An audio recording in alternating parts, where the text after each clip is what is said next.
So, after two very successful games, Rare has been immortalized as a legendary developer, even after such a short time frame since the original Donkey Kong Country.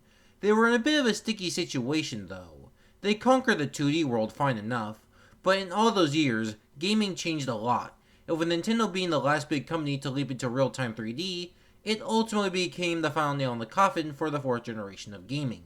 Rare had to micromanage both Nintendo's newest system at the time and the system they got big on. So, they crafted up a third Donkey Kong Country game as their swan song for the system. And how did it turn out? Well, let's get moving and find out.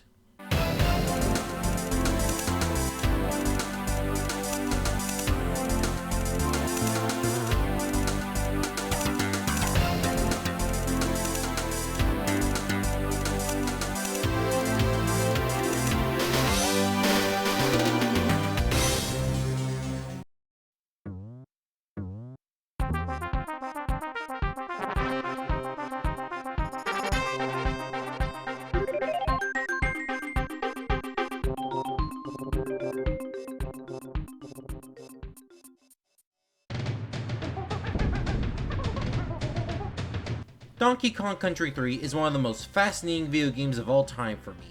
From its place in the series, to when it released, and even its interesting reputation over the years, Donkey Kong Country 3 somehow became an anomaly while also fitting very well into the Rare trilogy. It even applies to both the Super Nintendo version, released in 1996, and the Game Boy Advance version, released in 2005, which makes it even more interesting on top of that. It is honestly why I'm most excited to talk about DKC3, because oh boy, there is a lot I have to say on this game. How did we get Donkey Kong Country 3 though? Well, before we get into the development, I have to mention that we don't know the full picture when it comes to Donkey Kong Country 3, like why a lot of the game design decisions were made in the first place. In fact, it seems like as the Donkey Kong Country series marched on, we get less and less development info on them. It's really strange. Thankfully, we know a lot more general info because of the circumstances with Donkey Kong Country 3's development and how it tied into other Rareware games. Donkey Kong Country 3 was developed as the capstone to the Donkey Kong Country series on the Super Nintendo, to get one last big hit and to be the final metamorphosis of Rare's time on the Super Nintendo. Though there was a roadblock in the way which kinda threw a wrench into things, and it was one next-gen 64-bit system that got in the way. As a result of the Ultra 64, otherwise known as the Nintendo 64 coming out soon, Rareware had to shift its focus into the new Wild system. But Rare still had several 1996 Super Nintendo titles coming out, so they had to split their team into two. The A team would focus on making expanded experiences on the Nintendo 64, while another B team would finish Rare Super Nintendo projects before coming over to the Nintendo 64. Which meant that instead of the iconic people that shaped Donkey Kong Country 1 and 2, we got a team that was different and had fresher blood in the helm for Donkey Kong Country 3. The development went through, and Donkey Kong Country 3 would release on the Super Nintendo as the big 1996 holiday title for the system. It was positioned as more of the budget option compared to the other bigger hits that were on the next-gen system.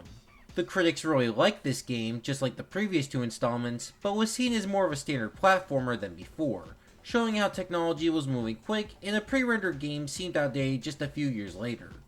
The fans though, oh boy. They, for whatever reason, did not like it as much as the previous two games, and with this, combined with Donkey Kong Country 3 being majorly overshadowed during its time, this resulted in the game becoming the black sheep of the series, and it would stay that way for a long time, until slowly but surely, it got a way better reputation worthy of what it is.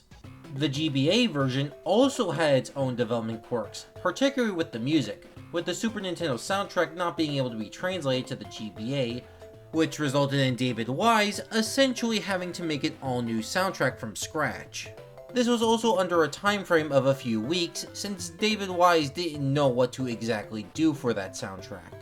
Outside of that and other development hitches that resulted in the game having a rocky development cycle, the game managed to release in 2005. But just like how the Super Nintendo version was ignored for the 5th generation of consoles, the GBA version was ignored for the 7th generation of handhelds. As it always goes, the more things change, the more they stay the same.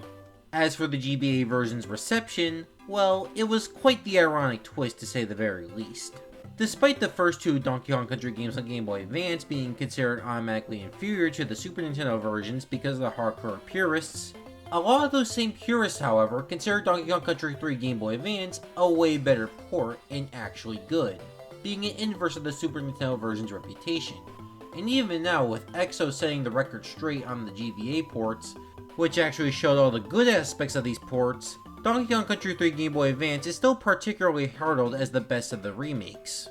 So yeah, as you can quite clearly tell, Donkey Kong Country 3 has had a particularly odd history, with it being a case of being different because of its development and circumstances, which caused it to be ignored and shunned until it could find an audience. Which is where I come in. On the spectrum of love it or hate it, what do I think of Donkey Kong Country 3? Well, as the title of this review might imply, I think it's a massively underrated and genuinely amazing title like Donkey Kong Country 2 before it. Though, I really don't want to dilly-dally on the introduction, so let us enter Donkey Kong Country 3 and discover its odd and wild world. We're already starting off quite controversial, huh?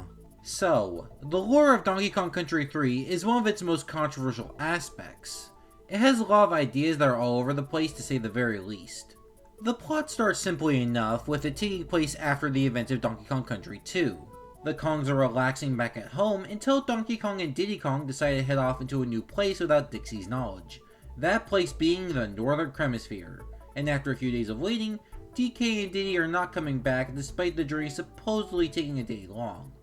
Dixie then decides to go out on her own and find the whereabouts of Donkey Kong and Diddy Kong. When Dixie reaches the Northern Hemisphere, she meets Wrinkly and Funky Kong, who help Dixie out in her predicament. Funky also brings another surprise, a new partner Kong known as Kitty Kong, a big baby who is stronger than he seems. After that, Dixie rents a boat from Funky and the adventure truly begins. So yeah, as you can tell, Donkey Kong Country 3 goes for a rather unique direction for cartoon platformers. A mystery plot, where the new world gets slowly unraveled with hints of danger and a grander enemy. The concept is generally fun and exciting, as it helps break up the generic formula and puts more emphasis on the world, which the previous games already did, so this is a nice evolution of that. It's also some pretty gripping motivation too, since it basically allows for the game to introduce new plot points at any time it needs to, which keeps things engaging. Speaking of the world, the Northern Hemisphere as a location is great and very fleshed out for a 16-bit adventure. Each part of the Northern Hemisphere has a very distinct identity, even with the overall theming being rather vanilla. From the basic pier and snow themes, to some more out there stuff like very tall forests and extreme cliffs. There's even some mechanical themes in there too, like a factory or a sewer system. It could be comparable to Donkey Kong Island from the first game, with both having a focus on lush greenery, snow, and factories, but the Northern Hemisphere has a lot of unique details and its own color grading to make it a location with a different climate and culture. The Northern Hemisphere even has its own animal species and Kremlings to call its own, but that'll be saved for later. People compare it to Canada a lot, which I agree with hands down, it's very obvious. But I also get some Eastern European vibes too, like Poland for example. That's probably because of the Northern Hemisphere's continuous fall and winter climate, which makes this comparison very easy. I also wonder what else could also be Eastern European inspired in this game. Who knows? In the end though, it also results in the Northern Hemisphere being a place that has a lot of depth to it and also having some trademarks to call its own.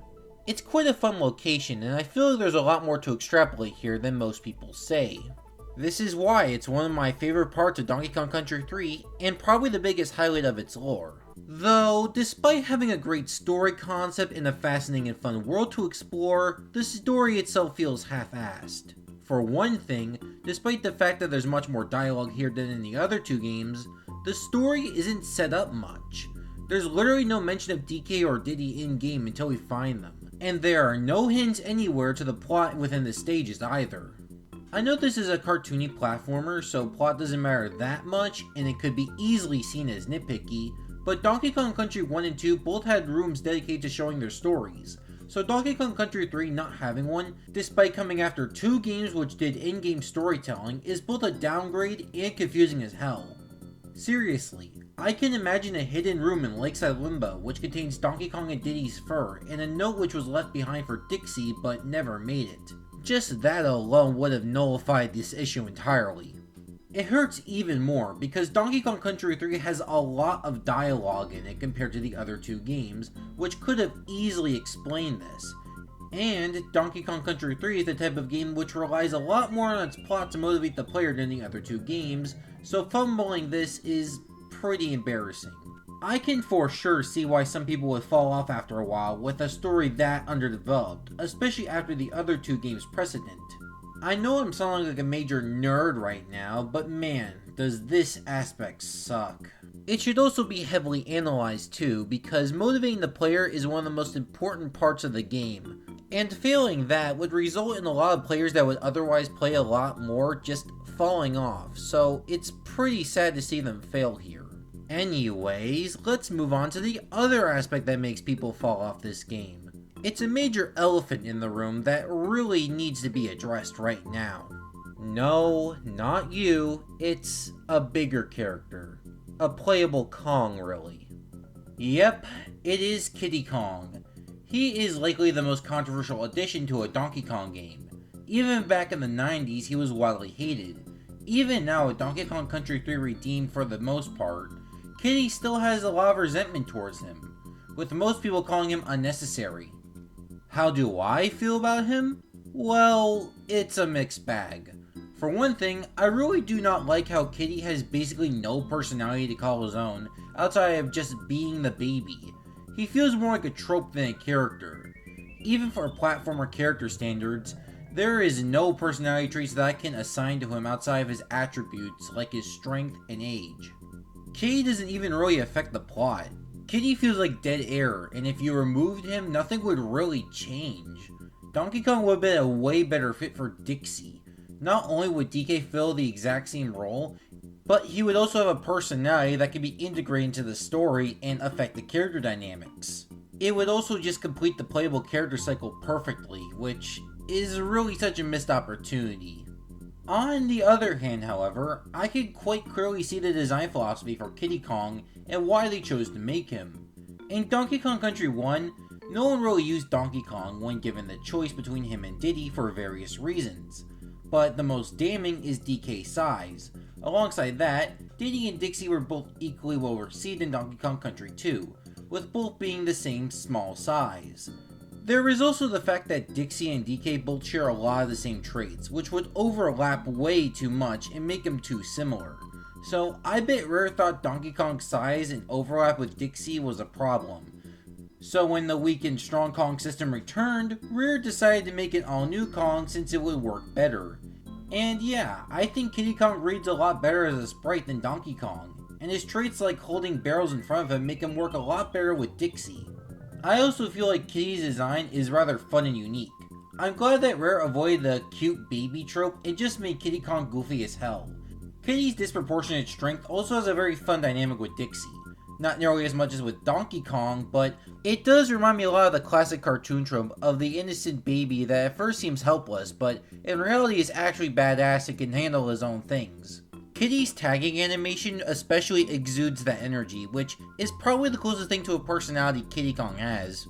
So yeah, I'm not the world's biggest Kiddy Kong hater or anything. In fact, I feel like the hate for him is rather overblown, even if I can't blame people, as I understand the feeling of hating a character a lot. Trust me. As Kiddy does have a little bit of merit to him, but yeah, I still would have preferred Donkey Kong as the second Kong, and Kiddy doesn't really justify himself well at all. I don't think he's a major detriment, but Kiddy Kong is rather forgettable, and only made himself popular by proxy by being a playable character. So, sorry people, I don't have a particularly strong opinion on Kiddy Kong of all characters. In the end though, Donkey Kong Country 3 Super Nintendo's plot is something I would describe as having a lot of great aspects, but also a lot of poor aspects that bring it down a lot. The idea of a mystery plot is great, and the location of the adventure is really well established with a unique and distinct atmosphere too, but at the same time though, the execution is rather slapdash, and overall crudely executed despite all the extra dialogue that could have filled us in easily, making it overall worse than the previous games. And then there is Kiddy Kong, which, despite Rare's vain attempt to justify his existence, he still feels like an arbitrary addition to have a second Kong in the game. It's pretty sad too, because Donkey Kong Country 3 could have taken the opportunity to be this cool little oddball story that used all of its ideas to stand out. But alas, what we have now is also kinda okay too. Now it is time to look at the GBA version's plot. The previous game's GBA ports expanded on the plot a bit by adding cutscenes to the game, which adds a lot of context and sets up the game's tone really well. Donkey Kong Country 3 on Game Boy Advance's introduction is this. Yep, it is literally the exact same as the Super Nintendo version. That video I used to describe the plot with? Well, that is a mock-up video from ExoparadigmGamer. In reality, there is no opening cutscene. Now, that is a tiny bit disingenuous, since the opening of the game kind of sets up the plot, but it's too vague to fully count, and I didn't even realize it until recently. And that is with knowing the plot from the instruction manual. It goes to show that this doesn't really count as a cutscene, really. We don't have any context for the adventure, and nothing else was added to provide any further context too. You got lots of dialogue, and yet not a single line is used to set up the mystery of Donkey Kong and Diddy Kong's disappearance.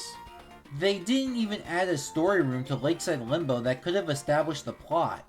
Rare really missed an incredible opportunity when it comes to storytelling in Donkey Kong Country 3, but also made it somehow worse than the previous two games on Game Boy Advance. It isn't a major issue in the grand scheme of things, because this is exactly how the Super Nintendo version handled its plot too. This trend of the Game Boy Advance version missing some stuff will be more impactful later, but the fact the Game Boy Advance version is lacking story-wise this time around is kinda sad really. But hey, the Game Boy Advance version gets way better from here, so let's get on to the other aspects of Donkey Kong Country 3 and lighten the mood up quite a bit. Donkey Kong Country 3's presentation in a general sense isn't quite the seismic leap Donkey Kong Country 2 was, but man, the improvements really do pop out when you look at the game in the grand scheme of things. This game is well described presentation-wise as a sort of refinement process for Rare's development on the Super Nintendo. The highs are a lot more consistently high, and every time I engage in Donkey Kong Country 3's presentation, I find something new just like the second game, though more in a subtle way. The graphics are the best example of this in my opinion. While a lot of the same graphical qualities of Donkey Kong Country 2 still apply here, I notice there's a lot more color in the environments. The number of colors in each tile or background is very impressive and makes them stand out a lot more. Each one seeming brighter too, which shows how much more confident Rare was with the color choice. This is helped by the more drastic color changes in each level, which not only brings new life to the level themes, but also makes every level theme fit into each world like a glove and makes them a lot more cohesive. Donkey Kong Country 2 also did something like this too, and it worked great there, but Donkey Kong Country 3 ups the ante and tries to connect the levels more. This also applies to the character design too. The Brothers Bear has this old-fashioned goofiness to them that fits the semi-old-fashioned environment and jobs they have. Even with all of them sharing the same base, they still show individuality pretty well just from the costumes alone, which really carries them up very high. The other new good guys, like the Animal Buddies, also have charming designs that have their own unique flair to them, even with the comparisons to other Animal Buddies. The enemies, though, are a real particular highlight, as they all have really goofy, exaggerated designs with very lively colors. It shows the most in the renders, but they have a mutant quality to them that adds a mad science quality to the Kremling army this time around. When I was a kid, I thought these were regional variants, just like what Pokemon would do later on. With further analysis though, they really fit a lot more as mutants, and is definitely what they were trying to go for. Especially since we have some robotic cyborgs in the mix, like enemies with massive cannons and even literal saws. They provide some great variety to the designs, and is a creative way to show the abominations the Kremling crew have become. The absolute best part of the Kremling crew this time around though has to be the bosses. They all have this very fucked up quality to them, from the bloodshot eyes to the fact that some of them are really unnatural. And some of them really do take advantage of it too, with such concepts like alive barrels, stone walls, and snowmen. They're honestly the most creative boss lineup in the series. In the end though, the Kremling crew this time around has got to be one of the most fun lineups. While not as thematically cohesive as Donkey Kong Country 2, the sheer wildness of the designs more than makes up for it. It's rather different, but it works just as greatly. Another thing that is rather different from the previous games is the OST. While Donkey Kong Country 2 was David Wise's show, Donkey Kong Country 3 gave the spotlight to the other main composer that worked on the first game, that being Evelyn Novakovic. Now, I will admit, when I did the Donkey Kong Country 1 review, I felt I was a bit harsh on Novakovic's work on the soundtrack. Even with a lot of it not being in my top favorites, I think I ignored her strengths as an atmospheric composer, even if I felt like another iteration would have helped her work by fixing the flaws. And well, here we are, after the flaws are fixed. In my opinion, Evelyn's work is massively improved from her Donkey Kong Country 1 days. Sure, Still Village sucks as a fitting song for the Boardwalk levels, but the other songs still keep that atmospheric and cinematic quality to them, signatures of Evelyn's work, but they have a lot more of a rhythm, and get to the point way quicker.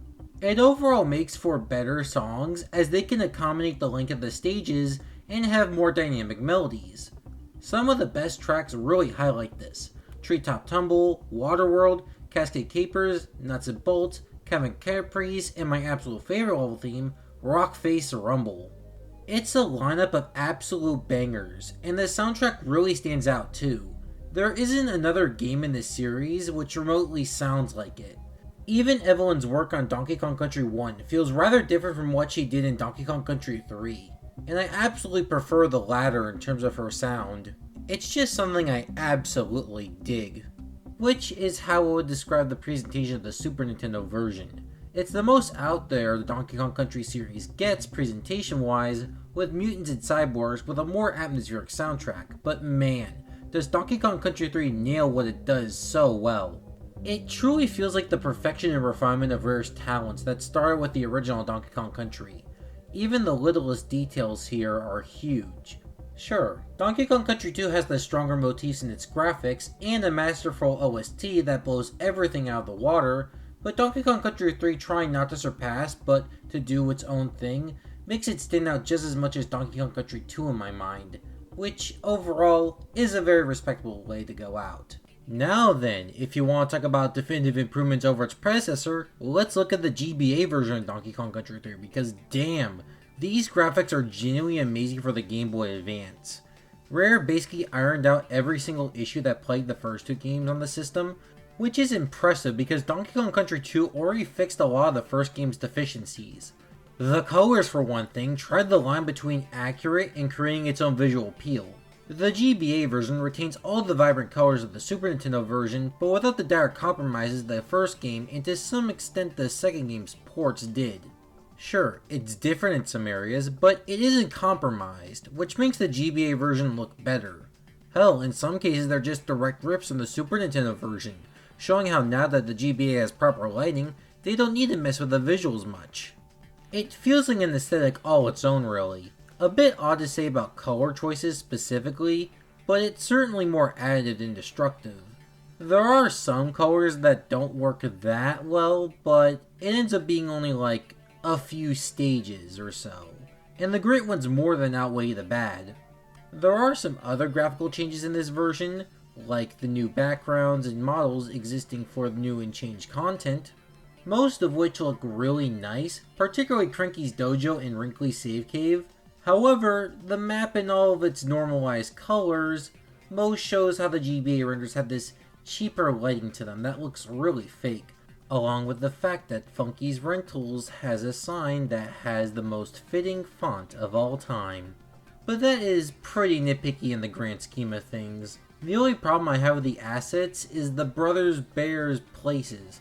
Now, the backgrounds look great, and I'm really happy a lot of them got very distinct backgrounds that show a lot of character. The problem I have is with the designs. The only way I can accurately describe it is being hit with a generic furry art style.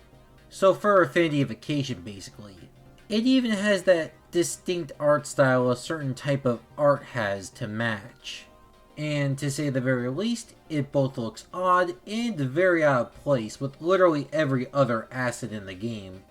With that being thrown out of the way, I don't have much else to say on the graphics, as we've reached a point where the aesthetics are less so comparing the quality between versions, and more so just picking the one that looks better.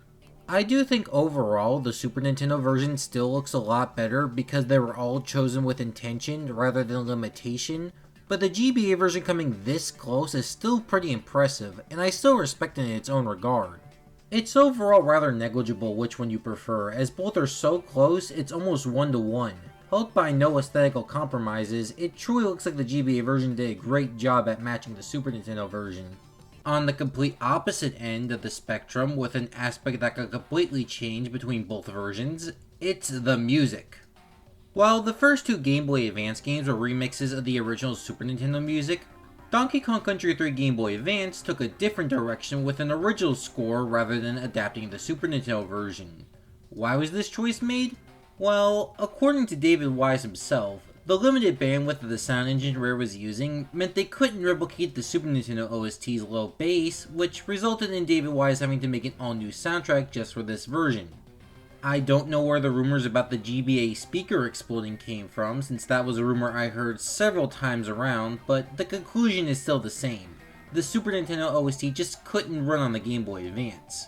So the GBA version has a lot of expectations around it. So how do I feel about this soundtrack? Well, I think it's just as great as the Super Nintendo version. If I were to describe the OST in relation to the Super Nintendo version quickly, I would say it has higher highs, but also lower lows, with most of the soundtrack being around the same level. I'm not really going to be comparing the two as much, as they go for unique interpretations of the OST and are both great and fitting in their own rights.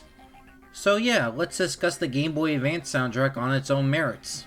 The first thing I noticed when listening to the GBA tunes is how the samples are way better than the previous two games.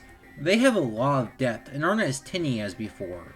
It still has a bit of that GBA-esque compression, and it certainly isn't as clean as some other GBA OSTs, but it is certainly a lot better than most of the library in terms of sound quality, and the previous two games were already above a ton of other Game Boy Advance games themselves.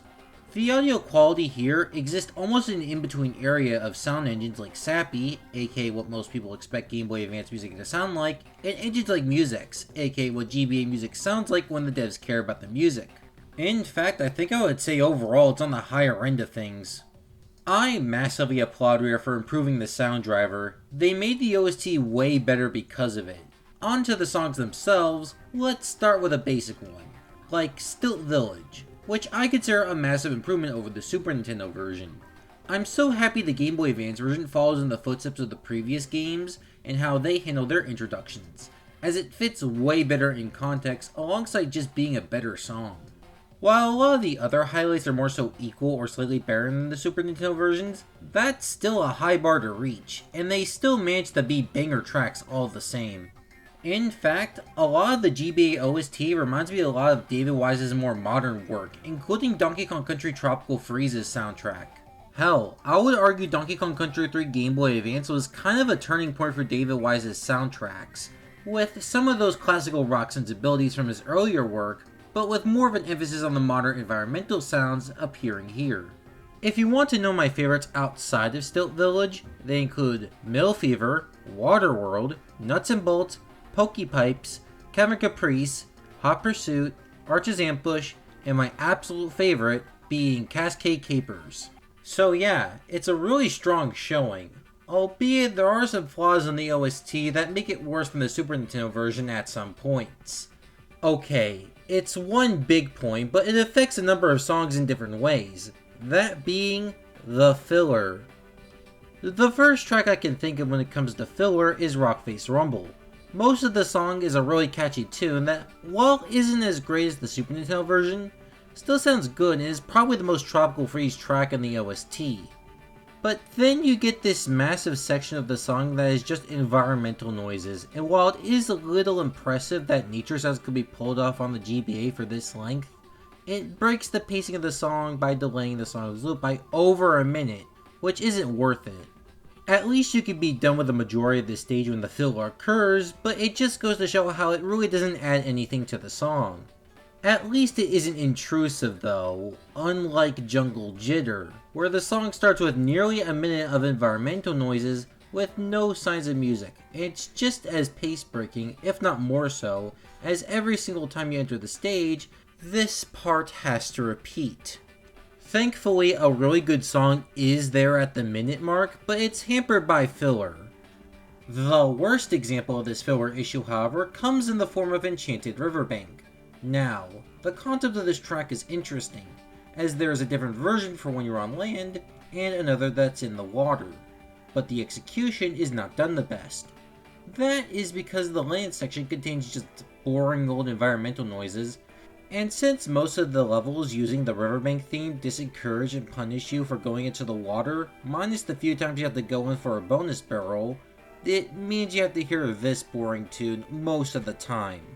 Which honestly really sucks, because the underwater tune is really relaxing yet fun, but you don't hear it nearly as much as the boring ass land theme, which really sucks. At least when you hear it as much as you do in game.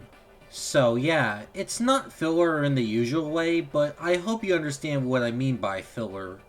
That's all I have to mention in terms of issues. I mean, I also didn't really like Frosty Frolics' theme in that version, but that is more a preference thing rather than a proper issue. Overall, I think the GBA music is great and stands toe to toe with the Super Nintendo version, albeit for its own unique reasons. I now want to talk about the sound effects in the Game Boy Advance version, because it's a bit of an odd case. Well, mostly for one sound effect. In Donkey Kong Country 1, all the ports retained all the death jingles, well, because there was only one. Come Donkey Kong Country 2, and they added unique death sound effects to every environment type in the Super Nintendo version. But in the Game Boy Advance version, there's only 2 death sound effects, and it's Kong dependent rather than by the environment. So, since the Super Nintendo version of Donkey Kong Country 3 took the route of the second game of having many environmental death jingles, you would think the Game Boy Advance version would have Kong-dependent death jingles, right? Well, you would be wrong, as the Game Boy Advance version has no death jingles at all. It's honestly the most awkward thing to see, honestly, because it feels unfinished. Maybe this could indicate this port was rushed, but again, it'll be more relevant later. I do think this does hurt the port a bit, even if I don't think it's the biggest issue in the world, especially since all the other sound effects still remain the same and work just as well as before. It's more of an oddity than a big issue, but it's still an issue nonetheless. So yeah, that is all I have to say about the GBA version's presentation. It's honestly one of the more interesting parts of this port in my opinion. Not only did we see the GBA aesthetic get perfected with this game, meaning next to no compromises compared to the Super Nintendo version, but we got an all-new soundtrack that is very much removed from the Super Nintendo version, yet, despite that, fits like a glove and works great. It's a contrast between refining the old and replacing with the new, and honestly, I think both work out to be great. The former for more obvious reasons, more accurate colors look better no matter what, though with the latter, I feel like they saw the writing on the wall with how the Super Nintendo soundtrack would be on the Game Boy Advance, and instead made something all new that was amazing in its own right, and even tackled the issues the original soundtrack had. Even with the soundtrack's issues, it's genuinely great to see another Donkey Kong Country soundtrack from the dude best known for the music in the series. I know it sounds revisionist to like it when a remake replaces stuff from the original, but seeing as, again, the sound driver Rare was using couldn't handle it, I understand why they made the move they did, and seeing that it more or less worked out, I'm a very happy camper. So yeah, at the end of the day, the Game Boy Advance version's presentation is great, and has a very clean and nice look to it. Though, at the end of all of this, no matter which version you play, the presentation is bound to look great, with a dash of impressiveness all throughout. It really impresses me how they were able to fully iterate and push the limits of the system with Donkey Kong Country 3. And this being the third iteration of this is even more impressive. Impressiveness aside, they also managed to make Donkey Kong Country 3 have its own identity visually, even with it showing a lot of similarities to the first game. Stuff like the massive treetops and snowy cottages put all new spins on otherwise basic themes that could have easily been overshadowed by previous counterparts. Which is helped by the soundtrack, where both versions take an all new direction. It works because it's an evolution of certain aspects of the OSTs in the previous games, and embracing them to make something different, yet still thematically fitting. It results in a very experimental presentation relative to the other two games. The best part is that it still fits within the aesthetics of the series, while also building off the world they created in the story. It overall creates a vibe that, even at the best of times, is only an inkling of what this game has to offer. Donkey Kong Country 3 at first glance doesn't seem to be that large of a leap as Donkey Kong Country 2 was. I can get why someone would think this at first glance because the basics could give someone that impression. I mean, every single basic move from the second game returns here in Donkey Kong Country 3. We have jumping, rolling, the team throw, and Dixie's glide all coming mostly unchanged from the second game, though there are some wrinkles in that add a little bit more complexity. For one thing, the weight system for Donkey Kong Country 1 returns here after its absence in Donkey Kong Country 2. This means heavy enemies can be jumped on again, but the team throw also gets affected by the weight system. Dixie on Kitty is basically the same as Donkey Kong Country 2. Throw Dixie at enemies, and if Dixie lands on a platform, you go there. But if you go for a Kitty on Dixie setup, Dixie's weight cannot handle the sheer mass of Kitty. This sacrifices the mobility that Dixie on Kitty has, but you can then slam Kitty on the ground, and if you do it right, a reward awaits you. You can also throw Kitty like he's a barrel, which can defeat enemies in front of him. You can also jump on top of Kitty and let it cruise you through the level. It works similarly to how Steel Kegs did in the first game. That isn't all Kiddy Kong has up his sleeve though, as his rolling is multi-purpose, as Kiddy can use his roll to skip over water, very similar to how stones can skip over water. So yeah, they did quite a bit to make Kiddy more distinct, but that didn't quite work out in my opinion. The Kiddy on Dixie team throw has the same issue as Donkey Kong's hand slam from the first game, where it is ultra niche, interrupts flow, and winds up being not natural to do. The Kiddy barrel roll has the same issue as the previous move, but it never has a use, and I don't think I have a single piece of footage of this move in action, which ultimately shows how useless the move is, and if it was completely removed, nothing would change. The skipping stones move does have potential by comparison, but you just don't have many uses for it, and in a lot of cases, it is just easier and better to roll jump. So ultimately, it is just like the Kiddy on Dixie team throw, where you only need to use it when the game wants you to for 103%.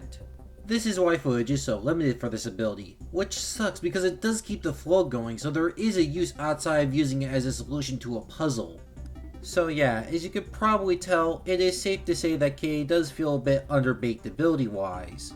Not a completely bad thing, as it doesn't ruin the core gameplay, but it just goes to show how hard it is to expand a moveset so perfectly refined as Donkey Kong Country 2's. Okay, I'm kinda heading in an overly negative direction here, which is not what I want, so let us get back to the game itself and discuss some more positive things. When a level is finished, you go to the world map, which is where the big changes start. The Northern Hemisphere might be familiar at first as a concept, very similar to world maps, but there's a lot of new stuff to unpack that majorly expands the game and even changes it up quite a bit. The first of which being water. When you enter the water, you can freely move around all kinds of directions, compared to land where you're stuck on a linear path, like the previous two games. This allows you to find all sorts of locations, mainly worlds where Donkey Kong Country levels are located. They may even open up more than one option as well, adding a sense of choice to the adventure. The water also has obstacles in the way as well. Both rocks and waterfalls gain progression until you can find a boat suited to the job. But how do you get boats? Well, you know, Funky.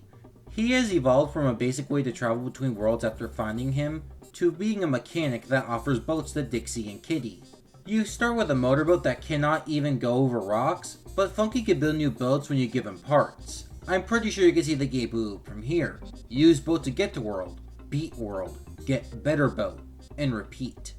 In my opinion, it's a very engaging gameplay loop. The sense of discovery is fun and makes the world map feel natural, like you're actually visiting each world. I also like the power dynamic of being able to go to more places the further in the game you go. The sense of freedom you have by the endgame feels so rewarding. Really, it feels like you're truly trekking across a country.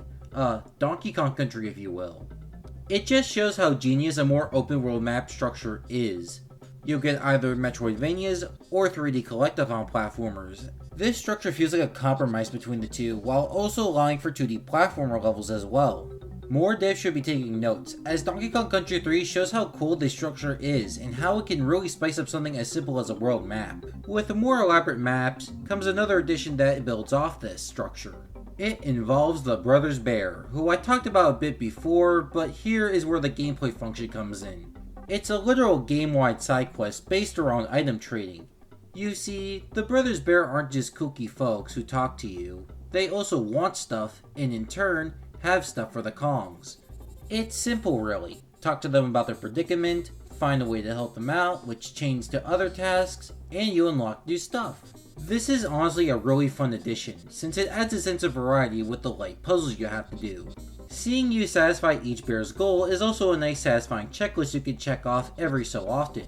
It breaks up the tedium of constantly playing levels without it feeling like it takes up too much time in the game. I also think it's a nice bonus that they use the coin currency for this game, turning banana coins into bear coins. It gives coins a role that is important without making it intrusive like what Donkey Kong Country 2 did.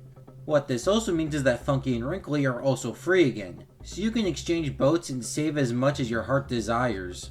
Swanky is still paid though, and his minigame is okay, but I'd rather save those wonderfully branded coins for other things like side quests. In fact, if these dopey bears really annoy you, or you just way prefer to spend it on Swinkies, they're not really intrusive and can be easily skipped, though they still need to be done for 103% completion. The reward's a bit peculiar, however. These banana birds, either directly earned or via Simon Says caves that freeze one of them, which, side note, are also completely optional too if you don't want to play Simon Says all the time, look rather important, but we'll save them for the end game, as that's probably where they'll be relevant. Let's just end this segment by saying that the Brothers Bear is a very fun side quest and adds some fun stops to the adventure. It's honestly the best way they could have handled a side quest like this, and I'm glad they handled it with as much care as they needed to. Okay, so we got all of that out of the way, but we still need to talk about the stages themselves. How do they fare this time around?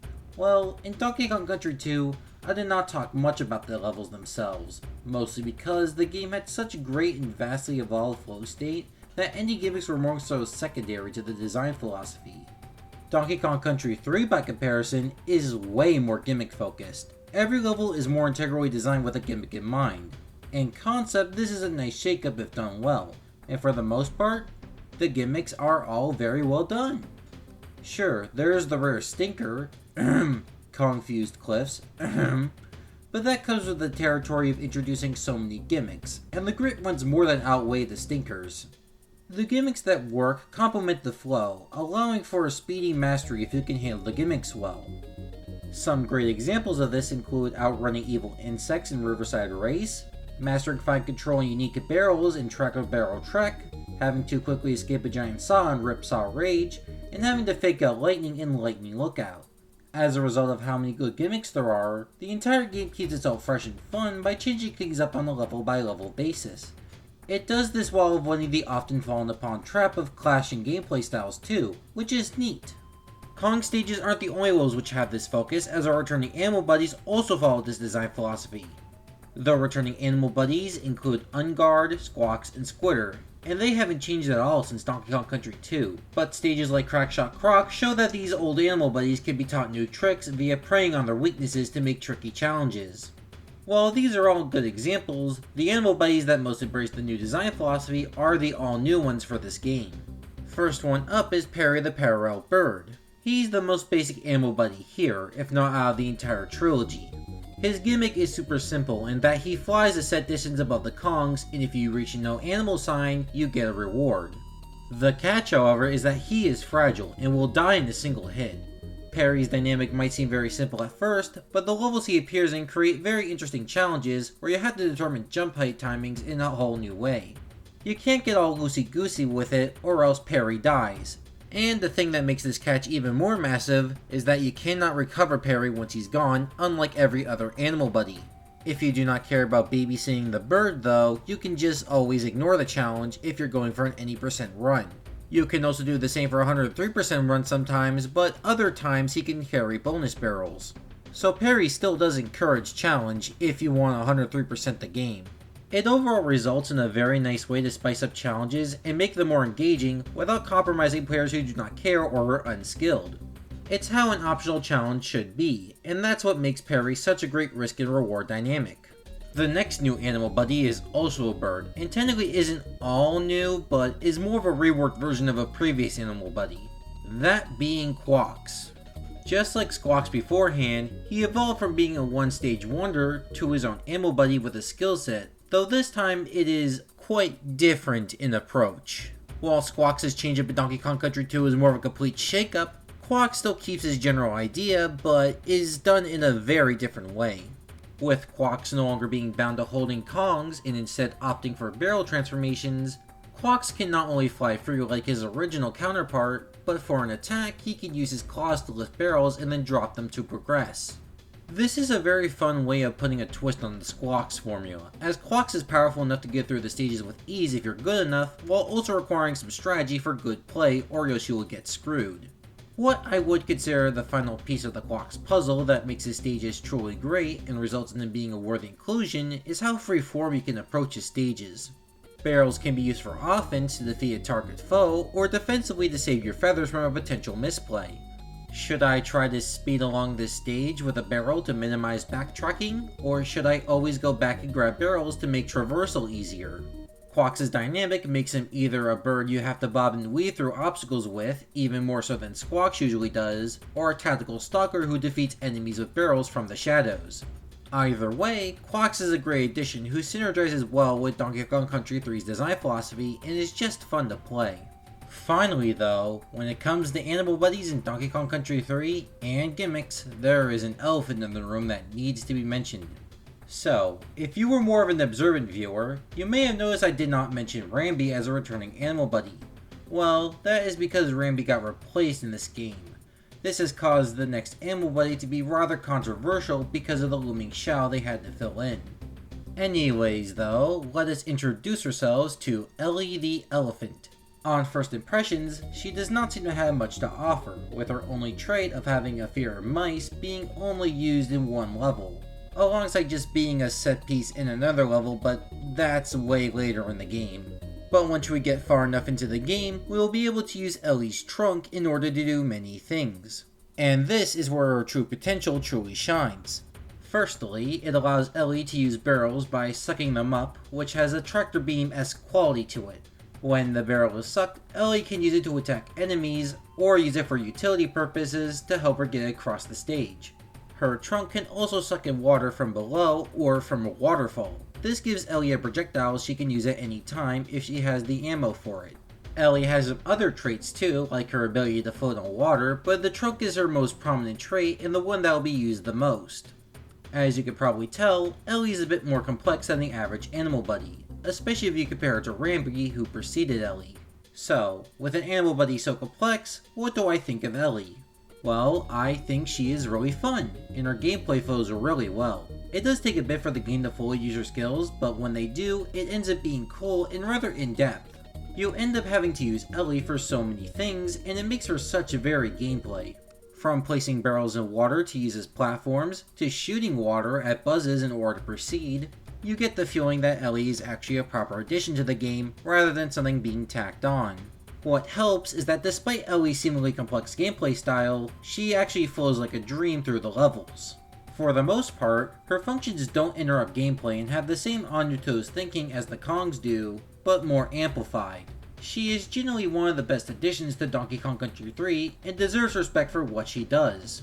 Sure, she isn't as immediately satisfying and fun as Rambi and other animal buddies, but Ellie going for something different, and good on top of that, in its own right, is still respectable and fits like a glove with Donkey Kong Country 3's level design philosophy. So yeah, despite the gameplay not reinventing the wheel that much compared to Donkey Kong Country 2, there was still quite a bit to talk about. I think it is now time to get on to the collectibles of Donkey Kong Country 3, because there are some alterations that need to be discussed. Firstly comes the DK coins. Instead of being Crinky's coins scattered across the land, instead DK coins are under the possession of an enemy known as Coin, who has a trash lid with a DK coin in it, and will use that trash lid to block every single attack the Kongs have. To defeat Coin, you must use a steel keg to hit Coin on an exposed side. After that, the DK coin is officially yours. This is honestly an interesting way to handle DK coins, and for the most part, the coin puzzles are genuinely engaging. They require a good sense of space and timing to truly get down, and some even require some out-of-the-box thinking that weaves the level's gimmick or related factor into it, resulting in a very satisfying aha moment when you kill Coin. It goes to show how well thought out Coin was as an addition, as he brings a unique spin on finding and collecting a collectible. This is not always applicable, however, as certain levels make him feel shoved in. The biggest offender of this being the water levels, which always have a cave section just to house him, and nothing else really. It feels like a waste when this happens. Though, if the only issue I have is with some placements in a few levels, it goes to show how solid Coin's design philosophy is.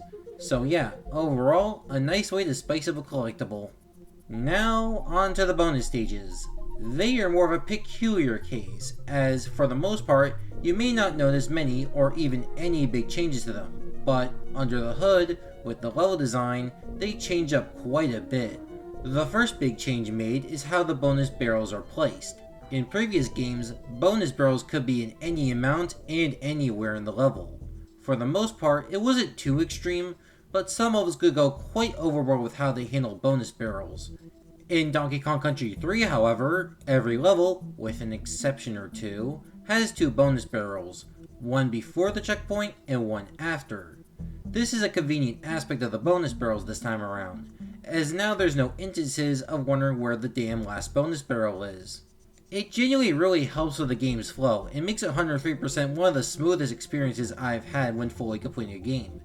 It's a shame it isn't mentioned more, because it definitely does change things for the better, but I guess since it's so under the hood, not many would notice. The other change of the bonus stages is much more impactful. The core gameplay loop of the bonus stages remains the same, with the same reward as before, now being bonus tokens this time around, with all the returning bonus types, but now we have an all new type of bonus round to enter the fray. Introducing green bananas. On a very basic level, they are just like the stars, where you must collect a specific number of them in order to complete the bonus stage. Unlike the stars though, the amount you need is lower, they only show up one at a time, and they disappear if you do not collect them in time. This is a bit of a mixed bag in my opinion. I think it's generally good, but it's not as memorable as the other 3 types. This is because the bonus stages with this type are, to put it lightly, a bit inconsistent. At best, green bananas can be very frantic, speeding through side to side collecting the bananas before they disappear. At its worst, however, it could just be a waiting game with no sense of tension to make it even remotely challenging. It's a rather even split in terms of quality of the green banana bonus rooms. It makes summarizing my thoughts on it as a collective oddly challenging. The best way I could sum it up is that it's a great concept that is mildly capitalized on, but it was clear that the devs were running out of steam with the ideas for green bananas by the end of the game. What I think doesn't help matters is the fact that they're very similar to stars, which are a lot more memorable, even in this game. I would still keep green bananas, as it does add a nice needed dose of freshness to the bonus lineup, alongside the fact that they can be rather distinct if done right. Despite everything, however, I'm glad they at least added one new bonus type that Donkey Kong Country 3 could call its own. It gives the game more of its own identity in my opinion. Now then, we have reached the end of the world, and just like in previous games, when you reach the end of the world, you get a boss battle. And honestly, out of the entire Rare trilogy, Donkey Kong Country 3 has the best boss battles, and it isn't even close. Each boss has a unique gimmick to them that forces you to take them out in a unique way, requiring some fun strategy, and changes up the gameplay rather nicely. The first boss alone shows this pretty well, with Belcha not having any obvious weak points, but instead requiring you to time throws into his mouth to make it burp into a pit. Rich also changes things up, with him forcing you to play more defensively by protecting a barrel, so the spit doesn't destroy it. They also put more emphasis on animal buddy boss battles as well, with Ellie getting Squirt and Ungar getting Barbos. It's a bit shocking that it took them this long to put more than one animal buddy boss battle, given how ripe the opportunity was for creative ideas, but the utilization here is really fun, and truly takes advantage of the differences the animal buddies bring to the table. What really pushes my opinion over the edge though, is the wonderful pacing of the bosses. Previous games had really well done pacing in some bosses, but a good chunk of them were either so quick it felt like the battle never even started, or dragged on till the end of time. Donkey Kong Country 3's boss lineup never had me feeling either way. Even when Chaos goes on for another phase, or Bleak ends up being the gimmickiest boss in the series, I still think the bosses go on for the right amount of time. Rare really figured out how to make effective bosses that are engaging, well-paced, and overall just fun. They serve as a nice highlight for the game, and I think it's a nice place to be after the trilogy kinda struggled with bosses. So yeah, I covered everything I wanted to talk about with the core gameplay, at least on Super Nintendo. So how do I feel about the gameplay of Donkey Kong Country 3, and how it compares to its predecessors? Well, when it comes to the overall gameplay loop and mechanics, I feel like, despite some hiccups in some areas, Donkey Kong Country 3 does a great job at succeeding the gameplay of Donkey Kong Country 2, by going in a more oddball gimmick direction that is extremely well designed all the same, resulting in Donkey Kong Country 3 forging its own identity. Donkey Kong Country 3's ability to bring something new to the table makes it really memorable and makes most of the level gimmicks well integrate into your brain from the sheer fun alone. People do generally tend to dismiss stuff that tries to spice up the series, often for good reason, but Donkey Kong Country 3 shows that when it's well done, gimmicks can be a major draw for the game with enough game design sense and creativity. It is ultimately why the gameplay of Donkey Kong Country 3 is so great in my opinion. It's a wild evolution of the series formula, but in a way that keeps the spirit of the series alive, and kicking just as much ass as it did before. Now, the Super Nintendo version is fun and all, but what about the Game Boy Advance version's gameplay? Well, there's quite the drastic shift in a number of areas, and some are basically unrecognizable from the previous Game Boy Advance ports. Let's start from the top, however, and get deeper when it's more relevant. The basic gameplay of the Game Boy Advance version is a noticeable step up from the previous GBA installment in physics and controls. Donkey Kong Country 2 Game Boy Advance already improved the physics, but Donkey Kong Country 3 feels nearly identical to the Super Nintendo version, minus some extra momentum present in jumps and rolling into enemies not providing the same speed as in the Super Nintendo version. Still though, if you did not know the finer details of each version, you would not really be able to tell the difference, which truly shows how much the improvement matters. There is an odd nerf, however, and it has to do with the toboggan levels, which serve as the minecart and roller coaster equivalent in this game. In this version, the toboggan is way slower compared to the Super Nintendo version. It drastically changes the levels, as now they're a lot easier, which is something I'm not that big of a fan of since the speed and difficulty was the main appeal of these stages, and is what these stages were designed for in the first place, so changing them makes the toboggan stages worse by default. Other than that though, the GBA version plays like a dream, and the moment-to-moment gameplay still feels just as crunchy as in the Super Nintendo version. Now, beyond the normal gameplay is where Donkey Kong Country 3 Game Boy Advance takes a rather noticeable shift from the other Game Boy Advance ports. Let's start with the minigames, and we have 3 like usual. Funky Kong offers Funky's Rentals, a set of minigames using the boats you got throughout the game, framed as Funky assigning you missions. The gameplay of this mode is very easy to explain. Why? Well, in the Donkey Kong Country 2 review, I mentioned that the Funky's Flights minigame is very similar to another rarer title, Solar Jetman. Donkey Kong Country 3 takes this approach and makes it a lot more direct by taking the gameplay directly from Cobra Triangle. And I do mean directly. They play nearly identical. If you have not played Cobra Triangle, it's on NSL, just play it there. But if you are that headstrong and don't want to play some random other games, then the gameplay goes like this. You hold B to accelerate the watercraft, which is how you move. You then use the D-pad to pick a direction to go in, and in certain missions, you'll have a rapid-fire gun you can shoot with the A button. In each stage, there's a specific goal you have to do in order to win, ranging from high-speed action to more methodical gameplay, all while under a time limit which either determines the amount of time you have to do something in, or how long you have to survive for. If you are able to do the mission in the time limit, then you will win. As you can tell, there is a lot of meat to this game mode, but how do I feel about an execution?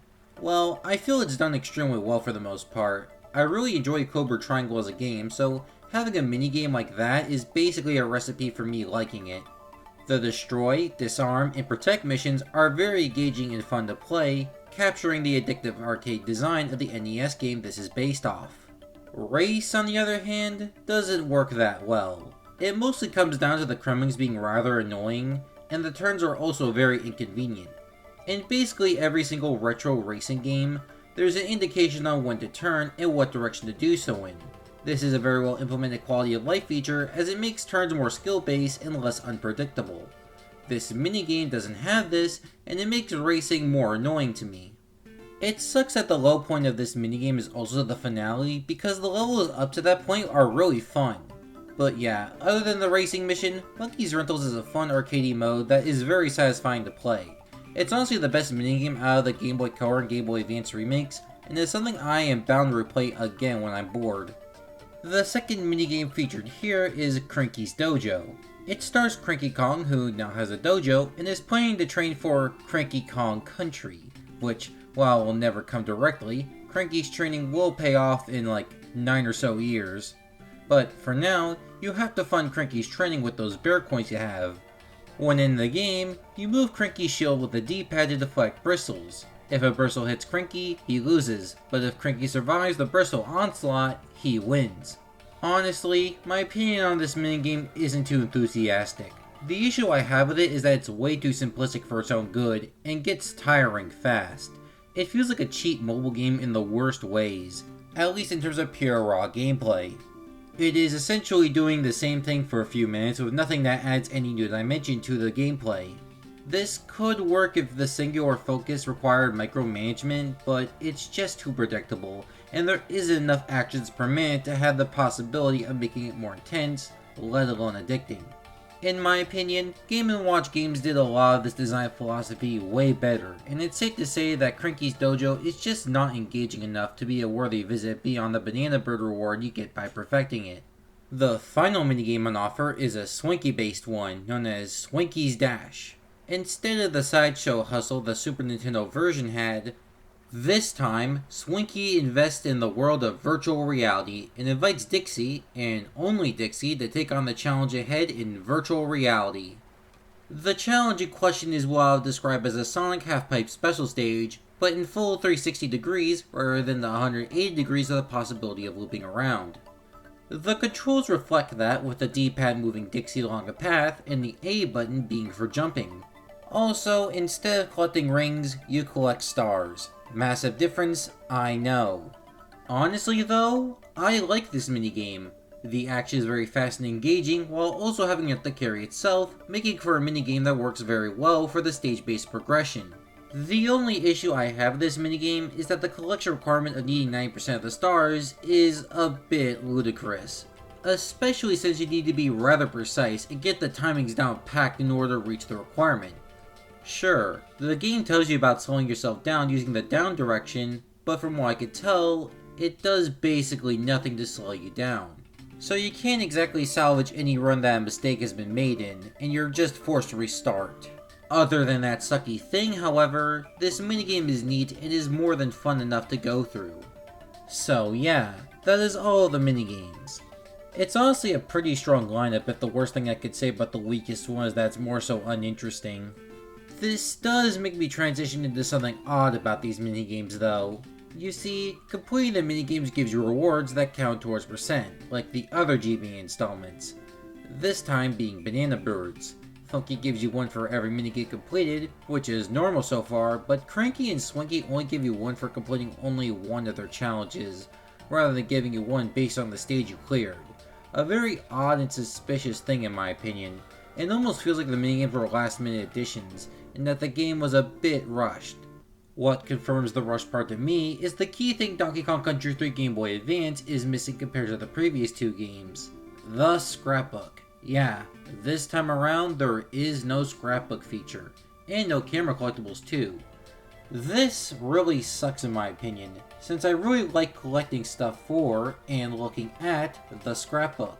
It gave you a decent look at the renders, and it was satisfying to fill out. It makes this remake feel more empty with this feature missing.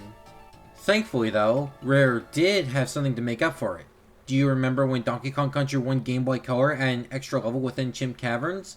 Well, Donkey Kong Country 3 Game Boy Advance takes that up a notch and adds an entire new world, known as Pacifica, which can be accessed as soon as the Tier 3 worlds, K3 and Razor Ridge, are open.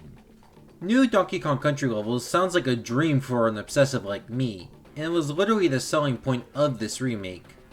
In total, Pacifica has 6 brand new levels, and there's a new boss elsewhere too. There is a lot riding on these levels, and honestly, I feel like this world is rather good. Nothing groundbreaking, and it's honestly one of the weaker worlds of Donkey Kong Country 3, but there is the odd highlight here or there, alongside some lowlights too. I will say though, this world has a lot more good than bad, so that is a good sign at the very least. Let us start with the middling levels first, and then we'll get to the best and worst levels later.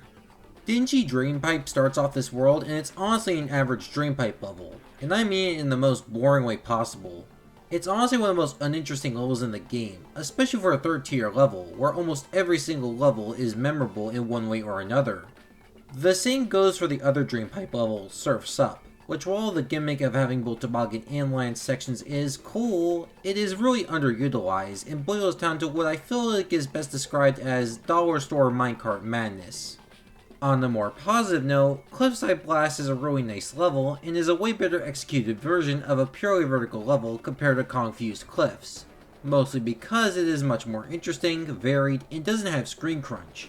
Also the fact it's not an auto-scroller, but we could just hand-wave that off. You know, that is only a minor factor here, you know? There isn't really much else to say, really. I like the emphasis on the spinning barrels because that is a dynamic challenge that isn't really present in Donkey Kong Country 3, but otherwise, it's just another kinda average level that is pretty fun. Now we are on to the great stages with Sunken Spruce, which the concept alone makes for a very fun level, with you having to swim through trees underwater. The level takes advantage of this concept with how densely packed it is with enemies to dodge, and I also really like the unique background this level has, a nice bonus to a very solid level. Before I get into the best level in Pacifica though, let's talk about the worst one now, Rip Curl Reef. As a concept, it already sounds like an unfun, hellish concept, underwater physics mixed with wind physics.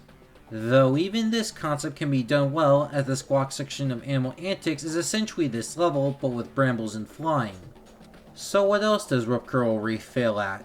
Well, it has to do with worse, less precise physics. These less precise physics make the wind a lot worse, as it just unnaturally jitters, causing whiplash, and it makes navigation feel sluggish. Admittedly though, Rip Curl Reef is a bit of a guilty pleasure, since its challenges can be overcome with enough practice, and it makes for an interesting balancing act. But not even the sadistic CBT craving part of me would say that this level is even remotely good. It just sucks, and that is just sad. Though, at least we are now onto the best level of Pacifica, Stormy Seas. Man, everything about this level is so fun, and is also rather challenging in an engaging way. It's basically a greatest hits of the other Boardwalk levels mixed together gracefully and taken to its logical endpoint. Lots of dodging is needed to get through, and what that ultimately results in is a very crunchy kind of challenge that also just so happens to have the best flow state of all the Pacifica levels. The fact they also brought back an unused enemy from the Super Nintendo version and put him in the Game Boy Advance version as a regular enemy is also really awesome, and I wish more remakes would use these unused concepts for extra content, even if in this case it was rather easy to implement thanks to the enemy being similar to another previous foe. So yeah, overall, Stormy Seas is a great level and shows the true potential of what Pacifica has to offer. It's no wonder why this is the most memorable level to come out of Pacifica. Something I do have to mention about Pacifica before we move on to the other extra content is something that I feel like characterizes this world in an odd way that you may or may not know about. The glitches and bugs. Yeah, Donkey Kong Country 3 in general does suffer from bugs more so than the other two games, and while the Super Nintendo version had its moments, the N in Rocket Barrel Rush is missing in the North American version, the Game Boy Advance version, being more Rush, had more of these bugs, and while it is far from bad and ultra far from being game-breaking, it can be odd when it's noticed. It can even lead to speedrunning potential. Also, for clarity, I'm playing the North American version, which came out first, so PAL and Japanese users may not have some of these bugs, since those versions came out later. So anyway, the examples I know of include Dingy Drainpipe letting you bypass the no animal sign with Unguard, Rip Coral Reef having a DK burrow which, while functional, doesn't display its graphics, and Surf's Up letting you skip the toboggan section with Kitty's team-up throw. Thankfully, all of these bugs are more so testing oversights rather than anything game-breaking, but it kinda shows how Donkey Kong Country 3 Game Boy Advance was made in a rather cobbled together state. Even with how great this port is in general, it's still an unavoidable fact, especially in Pacifica. Now, with the addition of this new world, what bear and boss should populate it?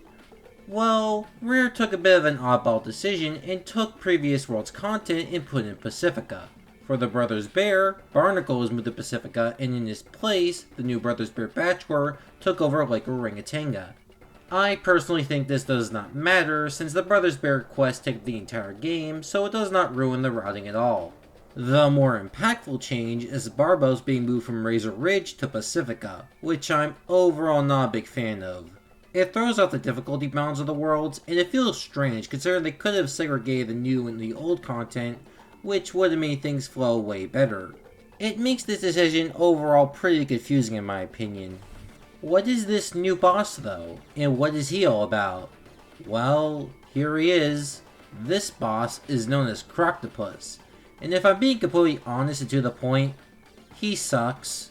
He sucks hard. Firstly, his design is disorganized. Croctopus is just a green blob with no distinct features at all.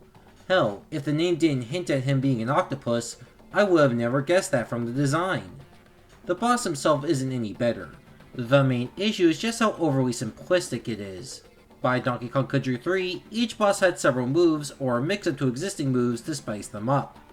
Croctopus, on the other hand, only moves faster after every hit, and while he is a little bit challenging, it's far from being engaging, especially for such a late game boss.